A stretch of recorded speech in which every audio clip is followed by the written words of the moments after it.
Guys welcome to our channel legal study.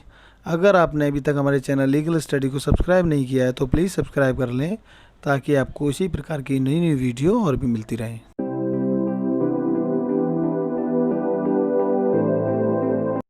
यह हमारी UPSI के लिए 8th वीडियो है आईपीसी की यानी मूल विधि की। सो गाइस इससे पहले मेरी 7 वीडियो हो चुकी हैं, आप उनको भी देख लें, आपको बहुत मदद मिलेगी। तो चलिए स्टार्ट करते हैं हमारे पहले क्वेश्चन के साथ।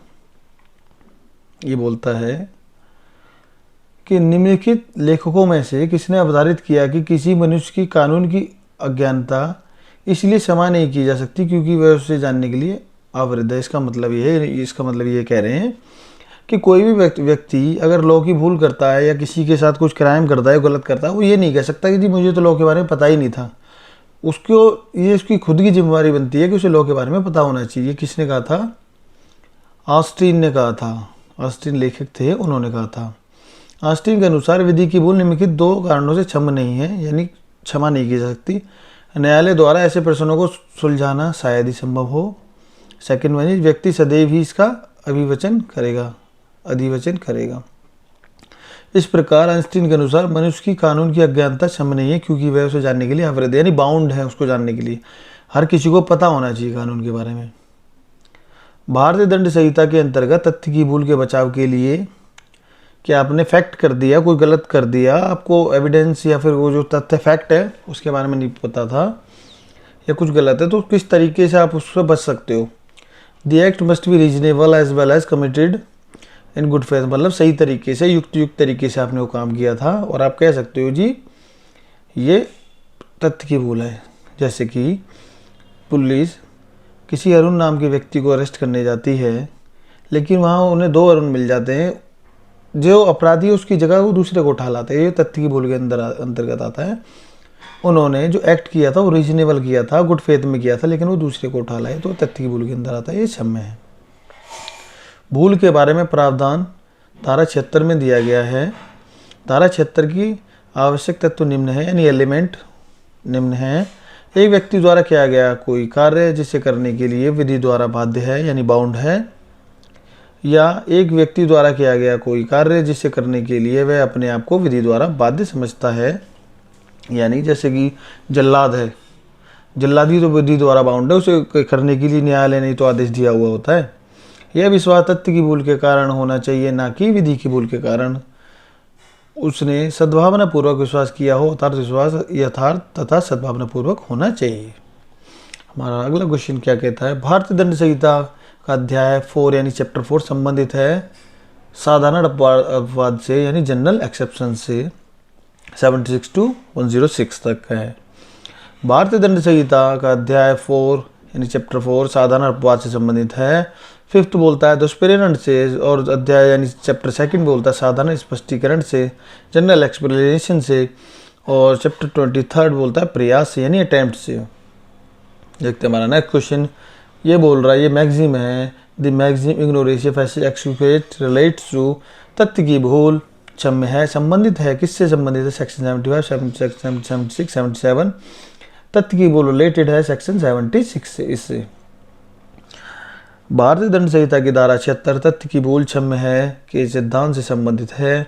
इसके अनुसार कोई बात अपराध नहीं है जो किसी ऐसे व्यक्ति द्वारा की जाए जो उसे करने के लिए विधि द्वारा अवृद्ध हो, या जो तथ्य की भूल के कारण, ना कि विधि की भूल के कारण, सद्भावनापूर्वक विश्वास करता हो कि वह उसे करने के लिए विधि द्वारा अवृद्ध है यानी बाउंड है। देखते हैं हमारा next question.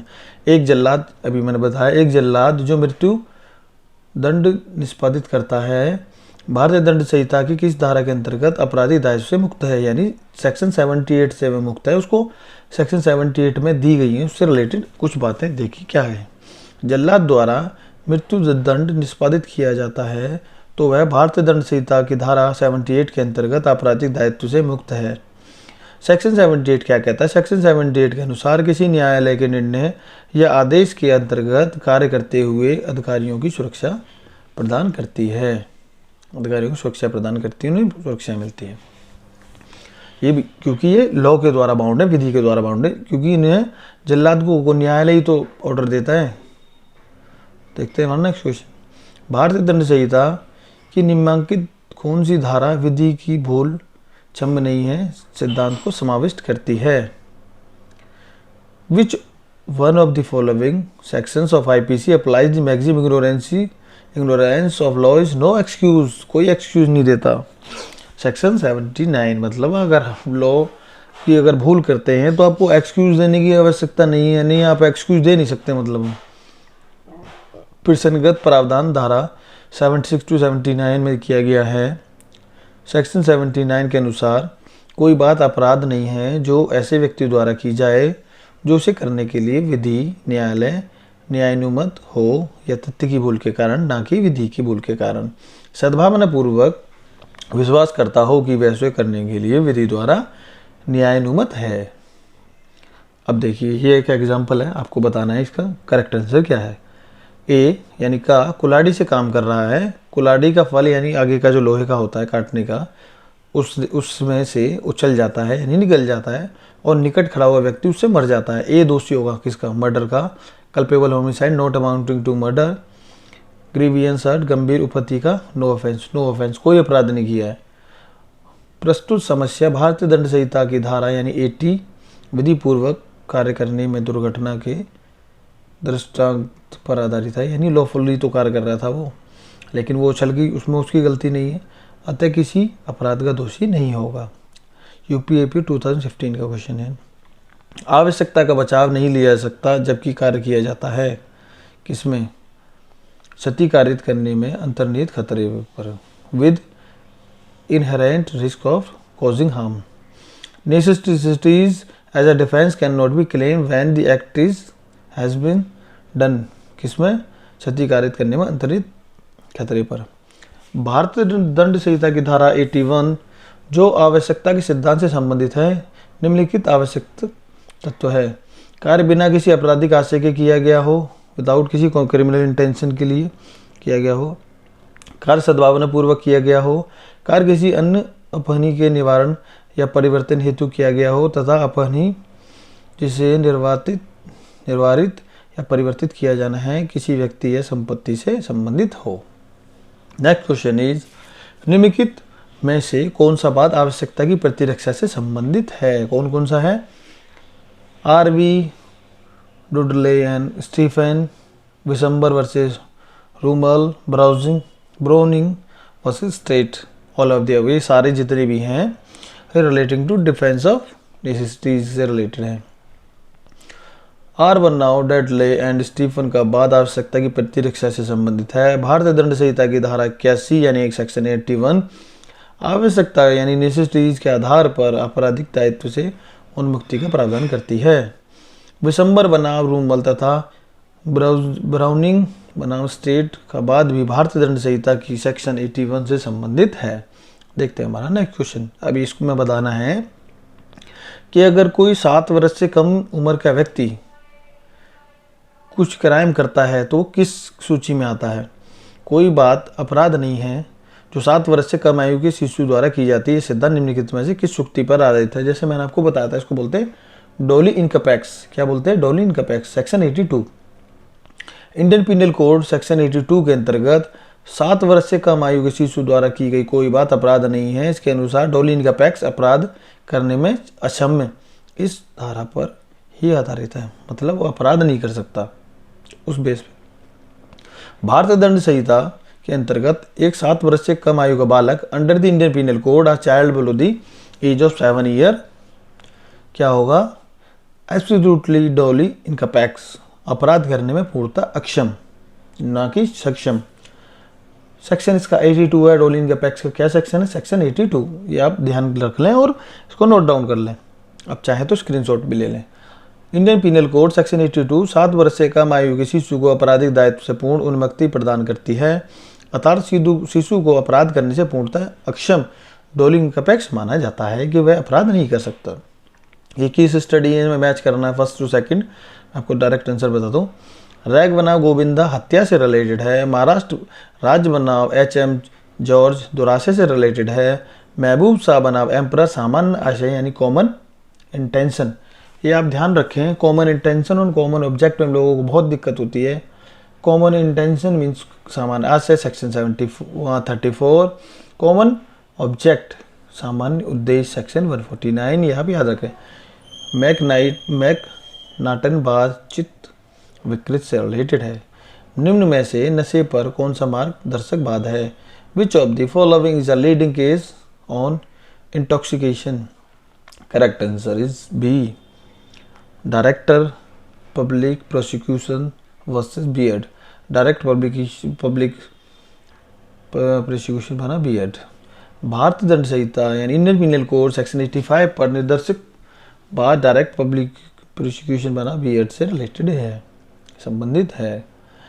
Indian penal code की कौन सी धारा, कौन सा सेक्शन उन शर्तों का वर्णन करती है जिसमें प्राप्त की गई सहमति को स्वतंत्र सहमति नहीं माना जाता? सेक्शन 90 मतलब आपने उससे आपने सहमति ले ली, लेकिन वह व्यक्ति अगर हो सकता है 12 वर्ष से कम का हो तो सहमति नहीं मानी जाती। कंडीशन मैं बताता हूँ आपको। इंडियन पिनल कोड सेक्शन 90 में उन शर्तों का वर्णन किया गया है जिसमें प्राप्त की गई सहमति स्वतंत्र सहमति नहीं मानी जाती। सेक्शन 90 के अनुसार निम्नलिखित मामलों में दी गई सहमति स्वतंत्र सहमति नहीं मानी जाती। इंडिपेंडेंस यानी अपनी मर्जी से दी गई सहमति नहीं मानी जाती, उनको सही नहीं माना जाता। अब हानि के भय में दी गई सहमति, मतलब आप उसको प्रेशर डाल रहे हो, प्रेशराइज्ड कर रहे हो, तब नहीं मानी जाएगी। तथ्य के भ्रम में अंतर्गत दी गई सहमति, आपको गलत एविडेंस दिखा दिए, सर नहीं आप पे ये वाला चार्ज लगा, नहीं आप पे ये होगा, वो वाली सहमति नहीं मानी जाएगी। 12 वर्ष से कम आयु के शिशु द्वारा दी गई सहमति, 12 वर्ष से कम आयु का व्यक्ति, इंसान कोई भी हो सकता है, वो उसके द्वारा दी गई सहमति नहीं मानी जाएगी। विकृत व्यक्ति द्वारा दी गई सहमति, मत व्यक्ति द्वारा दी गई सहमति, बेकार, पागल टाइप्स। भारतीय दंड संहिता 1860 ईस्वी में लॉर्ड मेकाले द्वारा प्रारूपित संहिता का संशोधित संस्करण इनमें से किन देशों की दंड संहिता उसी प्रकार पर आधारित है? Correct answer C, Singapore, Brunei, Sri Lanka. भारतीय दंड संहिता 1860 ईस्वी में लॉर्ड मेकाले द्वारा प्रारूपित संहिता का संशोधित संस्करण है। सिंगापुर, ब्रुनेई एवं श्रीलंका जैसे देशों की दंड संहिता उसी प्रकार प्रारूप पर आधारित है। अभी आपको बताने को क्वेश्चन थोड़ा उठपटांगे, अलग है। मतलब भारतीय दंड संहिता का समुद्र में क्षेत्राधिकार डैश तक फैला हुआ है, 12 समुद्री मील तक फैला हुआ है। क्षेत्रीय सागर की दूरी आधार रेखा से सागर की ओर नापी जाती है, जो सामान्यतः 12 समुद्री मील तक होती है। इस क्षेत्र के उपयोग का भारत को संपूर्ण अधिकार प्राप्त होता है, यानी प्राप्त है। अतः भारतीय दंड संहिता का समुद्र में क्षेत्राधिकार 12 समुद्री मील तक फैला हुआ है। आधार रेखा से 24 समुद्री मील तक के क्षेत्र में भारत को सीमा शुल्क वसूली और वित्त अधिकार प्राप्त है। किसी भी देश का अनन्य आर्थिक क्षेत्र आधार रेखा से 1200 यानी 200 समुद्री मील तक होता है, 200 समुद्री मील तक होता है। तो इस क्षेत्र में भारत को वैज्ञानिक अनुसंधान की छूट मिली हुई है। देखते हैं हमारा नेक्स्ट क्वेश्चन। भारतीय दंड संहिता में स्त्री का शब्द का होता है, स्त्री किसको डिनोट्स करते हैं, किस शब्द को स्त्री कहते हैं?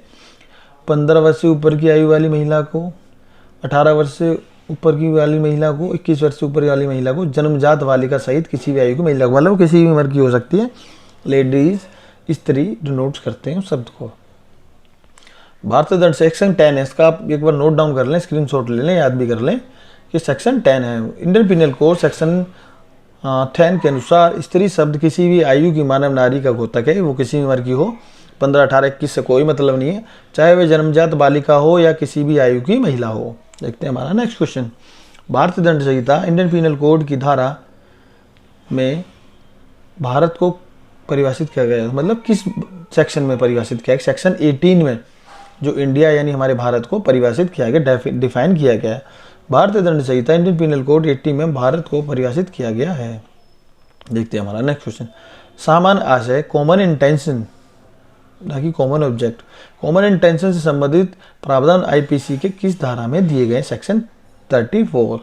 सेक्शन 34 सामान्य आशय से संबंधित प्रावधान भारतीय दंड संहिता की धारा 34 में दिए गए हैं। धारा 149 में सामान्य उद्देश्य, धारा 297 में यानी 297 में कब्रिस्तानों आदि में अत्याचार एवं 316 में किसी सजीव अजात शिशु की मृत्यु कारित करने से संबंधित प्रावधान समाहित है। आप इसको नोट डाउन कर लें, स्क्रीनशॉट ले लें, याद कर लें।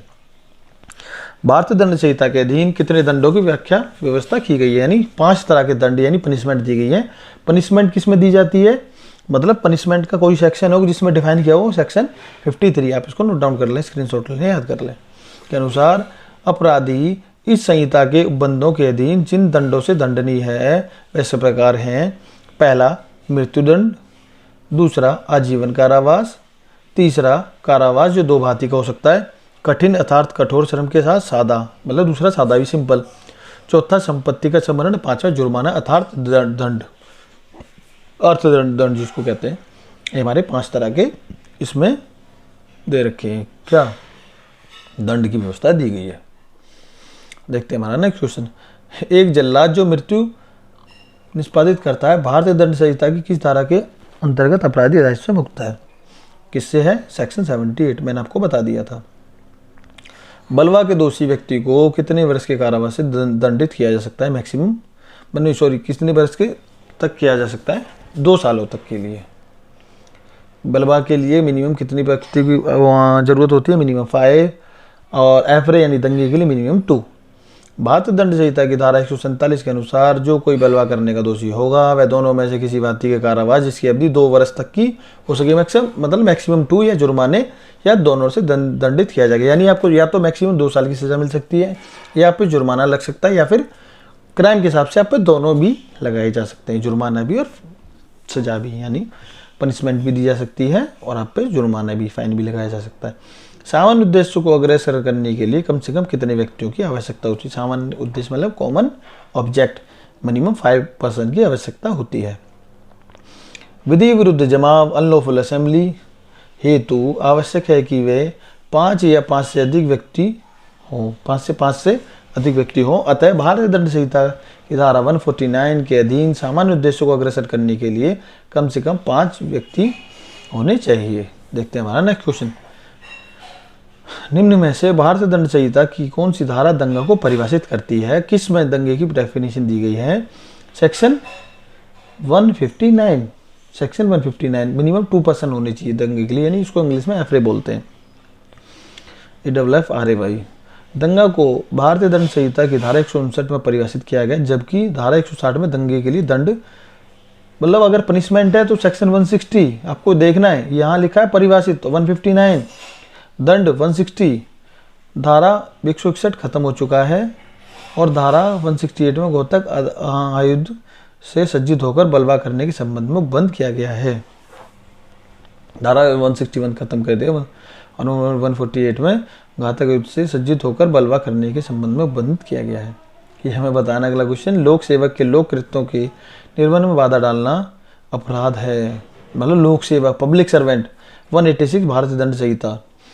भारतीय दंड संहिता की धारा 186 के अनुसार जो किसी लोक सेवक के कृत्यों के निर्वहन में स्वेच्छा बाधा डालेगा, मतलब जानबूझकर बाधा डालेगा, वह दोनों में से किसी भांति कार्रवाई जिसकी अवधि 3 माह तक की हो सकेगी उसे दंडित किया जाएगा। ये हमें बताना है। भारतीय दंड संहिता की धाराएं 359 से 374 किन कृत्यों से संबंधित हैं? ये संबंधित है अपहरण, बैला फुसलाकर भगा ले जाना, गुलामी और जबरन मजदूरी कराना। UPSI का क्वेश्चन है, लास्ट ईयर, मतलब पहले आया हुआ है प्रीवियस ईयर में। भारतीय दंड संहिता की धारा 359 से 374, 359 to 374 व्यवहारण, अपहरण, दासव और बलाश्रम के विषय से संबंधित है। देखते हैं हमारा नेक्स्ट क्वेश्चन। भारतीय दंड संहिता की धारा किस धारा में फिरौती के लिए विवरण का उपबंध है? किसमें? 364A में दिया गया है। किसमें? 364A। भारतीय दंड संहिता की धारा 364A फिरौती के लिए व्यापारण, किडनैपिंग फॉर रैंसम का उपबंध करती है। भारतीय दंड संहिता में चोरी परिभाषित है। चोरी किसमें दी गई है? 378। भारतीय दंड संहिता की धारा 378 के अधीन चोरी परिभाषित है, जबकि कोई व्यक्ति किसी अन्य व्यक्ति के कब्जे में से उस व्यक्ति की सम्मति के बिना कोई जंगम संपत्ति यानी मूवेबल प्रॉपर्टी, जंगम वाला मूवेबल प्रॉपर्टी चल सकती है, बेईमानी से लेने का आशा रखते हुए उस संपत्ति को हटाता है, वह चोरी करता है, चोरी कहलाता है, चोरी करता है। भारतीय दंड संहिता में लूट परिभाषित है 390। किसमें है? अटेम्प्ट 393। लूट का अपराध भारतीय दंड संहिता की धारा 390 में परिभाषित है। सेक्शन 378 में चोरी, सेक्शन 383 में उद्यापन और 391 में डकैती का प्रावधान परिभाषित है। 392 में पनिशमेंट।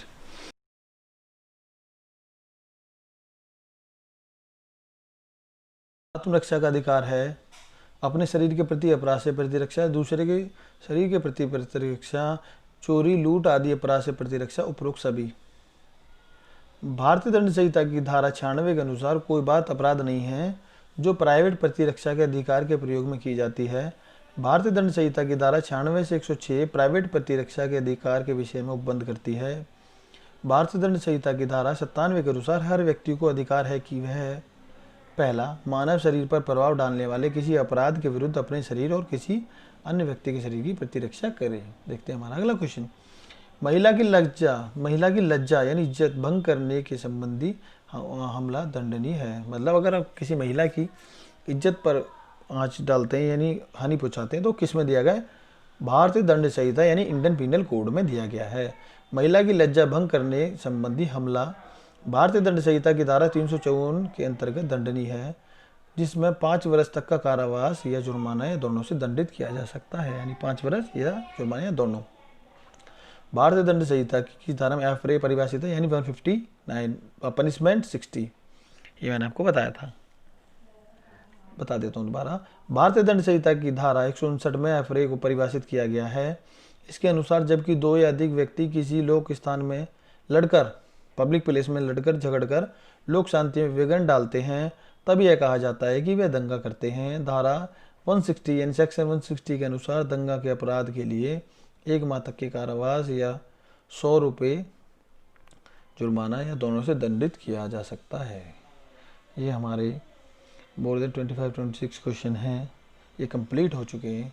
सो गाइज, इसी प्रकार के और भी क्वेश्चन पाने के लिए हमारे चैनल को सब्सक्राइब करें, शेयर करें और लाइक ज़रूर करें। Thank you so much guys.